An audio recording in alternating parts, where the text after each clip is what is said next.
पुश्तैनी घर है लता मंगेशकर का, वो इंदौर रहा है जहां से उन्होंने संगीत के अपने करियर की शुरुआत की है। आपको बता दें कि सिर्फ 5 साल की उम्र में ही उन्होंने इंडस्ट्री में गाना शुरू कर दिया था। और इसी पर ज्यादा तमाम जानकारी देने के लिए हमारे साथ हमारे संवाददाता जुड़ चुके हैं। आइए उनसे ज्यादा जानकारी लेते हैं।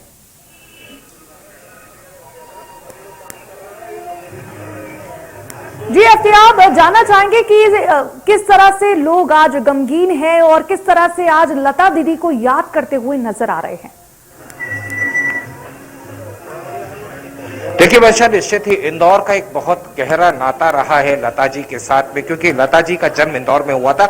सबसे पहले मैं उन विजुअल्स की तरफ आपको ले चलता हूं कि this exactly is the place. ये वो जगह है जहां लता जी रहा करती थी। उनका जन्म इंदौर में हुआ था और आज ये जो शोरूम बना है वहां उनका पुराना मकान हुआ करता था। और इंदौर से उनका नाता ये रहा है कि ये कहा जाए कि स्वर कोकिला का जन्म स्थली इंदौर रही है। आज इंदौर वासी यहाँ पर ये कहा जाए गमगीन तो निश्चित रूप से है, लेकिन कहीं ना कहीं उनको आदर और सम्मान के साथ में आज यहाँ रंगोली बनाई जा रही है।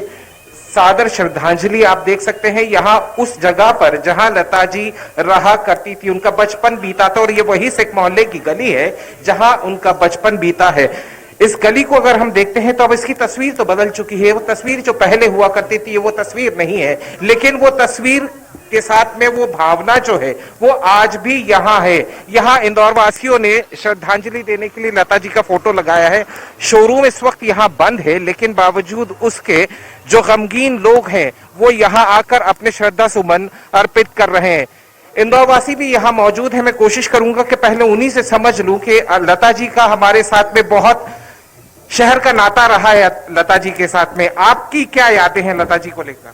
मेरी ये यादें हैं कि मेरे ये जो मकान है जहाँ लता मंगेशकर जी पैदा हुई थी, वो मकान बलवंत सिंह जौहर साहब ने खरीदा था और मेरे पिताजी ने इस मकान को बनवाया।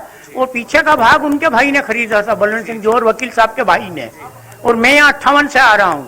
सर एक बात बताइए, जब भी यहाँ से गुजरते हैं, जब भी यहाँ आप आते हैं, क्या महसूस करते हो? अब लता जी नहीं है, हम गमगीन हैं, लेकिन इस बात को जरूर समझ सकते हैं कि वो कहीं ना कहीं आसपास है। उनकी आवाज जब तक कायनात है तब तक रहेगी। उनकी आवाज उनकी याद आती है और बराबर उनकी याद आती रहेगी। उनकी याद आती रहेगी हमको। सर, इंदौर शहरी होने के नाते कैसा महसूस कर रहे? हकीकत में शब्दों में बयां करना मुश्किल है।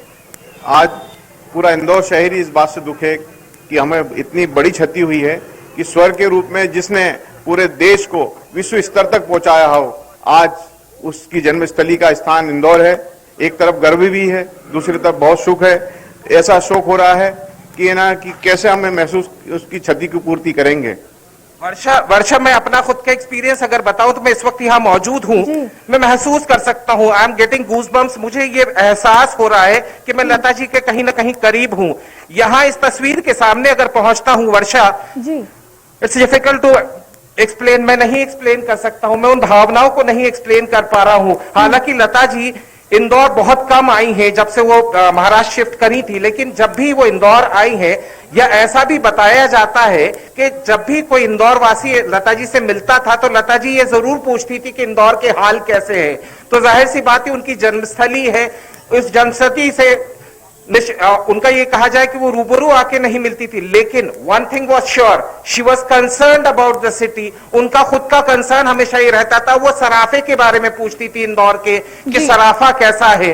तो एहसास इस बात का किया जा सकता है कि लता जी भले हमारे बीच नहीं है, लेकिन वो आवाज सारी जिंदगी हम सुनते रहेंगे जब तक हम जिंदा हैं। उसके बाद जब तक ये कायनात है तब तक वो आवाज लोगों को पुरसुकून शांति देती हुई नजर आएगी।